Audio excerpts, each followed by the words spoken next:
श्रीमद् भागवत गीता चतुर्थ अध्याय दिव्य ज्ञान श्लोक नंबर 22।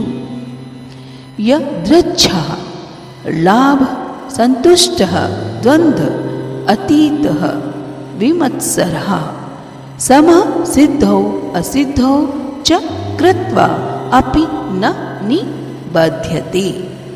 यदृच्छा स्वतः लाभ से संतुष्ट, द्वंद्व यानी द्वंद्व से अतीतः परे, विमत्सरा ईर्ष्या रहित, समा स्थिर चित, सिद्धौ सफलता में, असिद्धौ असफलता में, च भी कृत्वा करके, अपि यद्यपि न कभी नहीं, निबध्यते प्रभावित होता है या बंधता है।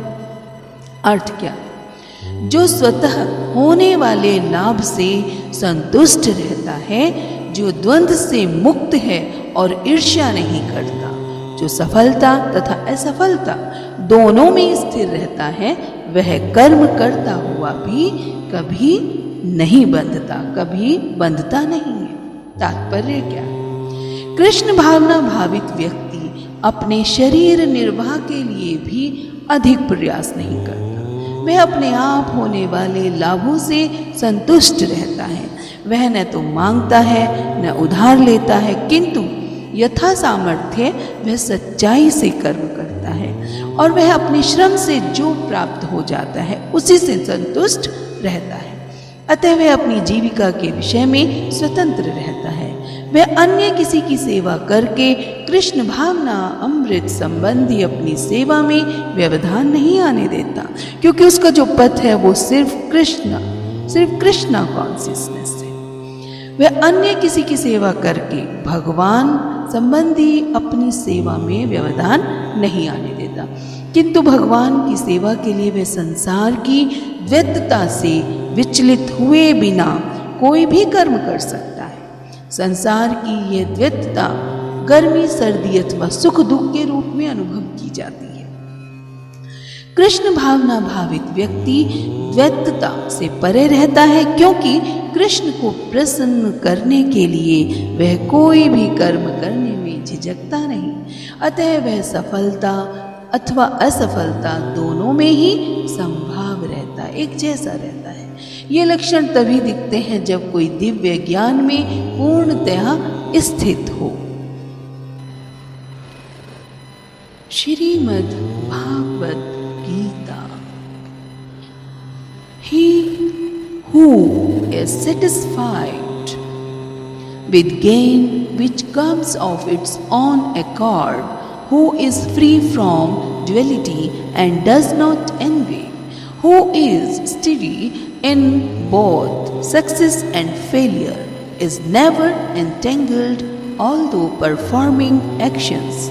Purport: a Krishna consciousness person, a Krishna conscious person does not make much endeavor even to maintain his body. He is satisfied with gains which are obtained of their own accord. He neither begs nor borrows, but he labors honestly as far as is in his power, and is satisfied with whatever is obtained by his own honest labor. He is therefore independent in his livelihood. He does not allow anyone's service to hamper his own service in Krishna consciousness. However, for the service of the Lord, he can participate in any kind of action without being disturbed by the duality of the material world.